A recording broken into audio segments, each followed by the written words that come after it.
பொன்னியும் சக்தி வந்து பஸ்ஸில் வந்து போயிட்டுருக்கும்போது பொன்னி வந்து அப்படியே வந்து தூங்காமல் இருக்காங்க. அப்போ வந்து ஒருத்தர் பார்க்கறதால எல்லாத்தையும் க்ளோஸ் பண்ணிட்டு சக்தி வந்து தூங்க ஆரம்பிக்கிறார். பொன்னி பக்கத்தில் பார்த்து தூங்க ஆரம்பிக்கிறாங்க.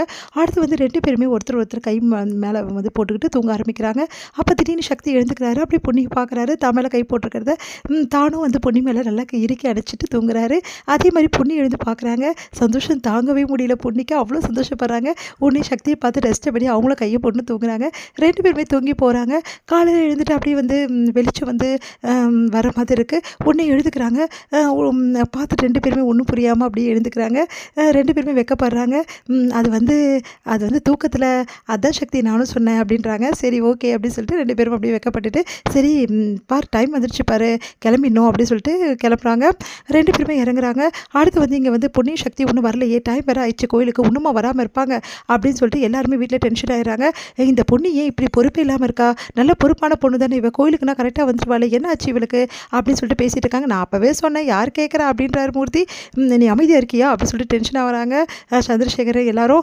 அடுத்து வந்து இங்கே பிரீத்தி யோசிக்கிறாங்க. இதில் ஏதோ நடந்திருக்கு. பொன்னியும் சக்தி எங்கேயோ போயிருக்காங்க. அது மட்டும் கன்ஃபார்மு. அது எப்படி வந்து தெரிஞ்சுக்கிறது அப்படின்னு சொல்லிட்டு டென்ஷனாக இருக்காங்க பிரீத்தி. அடுத்து வந்து இங்கே சக்தி வந்து நான் முதல்ல போகிறேன் அப்புறம் நீ வா பொன்னி. இல்லை நீ போறியா அப்படின்னு. இல்லைங்க நான் போயிடுறேங்க முதல்ல அப்புறம் நீங்கள் வாங்க அப்படின்னோன்னா சரி ஓகேன்னு சொல்லிட்டு பொன்னி முதல்ல போகிறாங்க. பொன்னி பார்த்துட்டு என்ன பொன்னி இவ்வளோ லேட்டாக வர எவ்வளோ வேலை இருக்குது தெரியுமா கிளம்ப வேணாமான்னு சொல்லிட்டு பவானி சொல்கிறாங்க. இதோ கிளம்பிடலாம் இப்போ ஒரு நிமிஷத்தை கிளம்பிடுறேன் அப்படின்னு சொல்லிட்டு பொன்னி போய் கிளம்ப ஆரம்பிக்கிறாங்க. அப்போ எல்லாருமே சேர்ந்து பொன்னி உண்மையிலே வந்து உன் ஃப்ரெண்டு வீட்டுக்கு தான் போனியா அப்படின்றாரு மூர்த்தி. மூர்த்தி அமைதியாக இருக்க மாட்டியா கோயிலுக்கு போகும்போது எல்லாம் தேவையா அப்படின்னு சொல்லிட்டு சந்திரசேகர் சொன்னோன்னே மூர்த்தி அமைதியாகிறாரு. அடுத்து பொன்னி போய் அப்படியே கிளம்புறத வந்து ரூமுக்கு போயிடுறாங்க. எங்கள் சக்தி வந்து கொஞ்ச நேரம் பொறுத்து வராரு. வந்துட்டு என்ன சக்தி ரொம்ப லேட் ஆகிடுச்சு பொருளுக்கு இல்லை வண்டியே கிடைக்கலப்பா அதனால தான் பஸ்ஸில் வந்தேன் அதான் லேட் ஆகிடுச்சு அப்படின்னு சொல்லிட்டு வராரு உள்ள. பிரீத்திக்கு வந்து ஒரே மனசே சரியில்லை அப்படி டென்ஷனாக இருக்காங்க. உடனே பிரீத்தி சக்தி உங்ககிட்ட கொஞ்சம் பேச முடியும் எதுவாக இருந்தாலும் அப்புறம் பேசிக்கலாம் பிரீத்தி ரொம்ப டயர்டாக இருக்குது அப்படின்னு சொல்லிட்டு ஃப்ரெஷ்ஷப் ஆகணும்னு சொல்லிட்டு கிளம்பிடுறாரு. ஆனால் பிரீத்தி அப்படி டென்ஷனாக நிற்கிறாங்க. அடுத்து வந்து 2 பேருமே கிளம்பி அவ்வளோ அழகாக வராங்க கோயிலுக்கு போகணும்னு சொல்லிட்டு.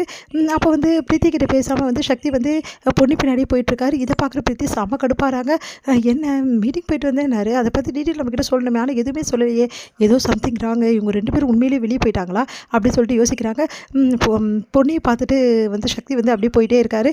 பிரீத்தி வந்து சக்தி அப்படின்னு கூப்பிட்றாங்க. என்ன பிரீத்தி எது கூப்பிட்ட அப்படின்னோடனே இல்லை இந்த மாதிரி வந்து போயிட்டு வந்தீங்கல்ல அது டீட்டெயில்ஸ் எதுவுமே என்கிட்ட கொடுக்கலையே இப்போ எதுக்கு இதெல்லாம் இங்கே கோயிலுக்கு தான் நம்ம வந்திருக்கோம் அதெல்லாம் ஊருக்கு போய் பார்த்துக்கலாம் பிரீத்தி அப்படின்னு சொல்லிட்டு போயிடுறாரு.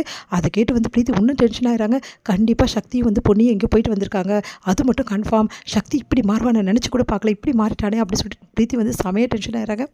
இங்கே வந்து என்ன பண்ணுறாரு நம்ம வந்து கார்த்தி வந்து பொண்ணு ட்ரிப்பெல்லாம் எப்படி இருந்ததுன்ற அமைதியாக இருங்க எல்லோரும் கேட்ட போகிறாங்க அப்படின்னு. ஏற்கனவே உன் மேலே எல்லாருக்குமே சந்தேகம் தான் அப்படின்றாங்க. சரி நான் வந்து இந்த ட்ரிப்பு இன்னும் சூப்பராக இருக்கும் நீ சீக்கிரமாகவே வந்திருக்கலாம் இவனை கூட்டின்னு போனேன்ல பார்த்தியா எவ்வளோ லேட்டாக தந்து விட்றான்னு சொல்லிட்டு அப்படின்னோடனே டே நீ சீக்கிரமாக தந்து விடுவியா டே நான் என்னடா பண்ண முடியும் ஃப்ளைட் வந்து கேன்சல் ஆகிடுச்சு அதுக்கு என்ன முடியும் பார்த்தியா நான் வந்ததுன்னா அதெல்லாம் கேன்சல் ஆகிருக்கு ஆமாம் இவர் அப்படியே ஃப்ளைட்டை பிடிச்சிடுவார் அப்படின்றாங்க. 2 பேரும் பேசிக்கிறாங்க. 2 பேரும் அமைதியாக இருக்கீங்களா இப்படி சண்டை போட்டுக்காதீங்கன்றாங்க பொன்னி. அடுத்து வந்து எல்லாருமே வந்து கோயிலுக்கு போகிறாங்க. இங்கே வந்து பொன்னியும் வந்து நம்ம சக்தியும் வந்து அழகாக ட்ரெஸ் பண்ணி ரொம்ப அழகாக 2 பேரும் ஒரே மாதிரி வந்து கலர்ஸில் வந்து ட்ரெஸ் பண்ணிவிட்டு அழகாக போகிறாங்க. அதை பார்க்கும்போது வந்து பிரீத்திக்கு வயிறாக ஏறி கோயிலில் வந்து எல்லாருமே சாமி கும்பிட்றாங்க. அப்போ வந்து பொன்னி பக்கத்தில் வந்து கார்த்தி நிற்கிறத பார்த்துட்டு சக்தி டென்ஷனாக என்ன பண்ணார் நடுவில் போய் நின்றுக்கிறாரு.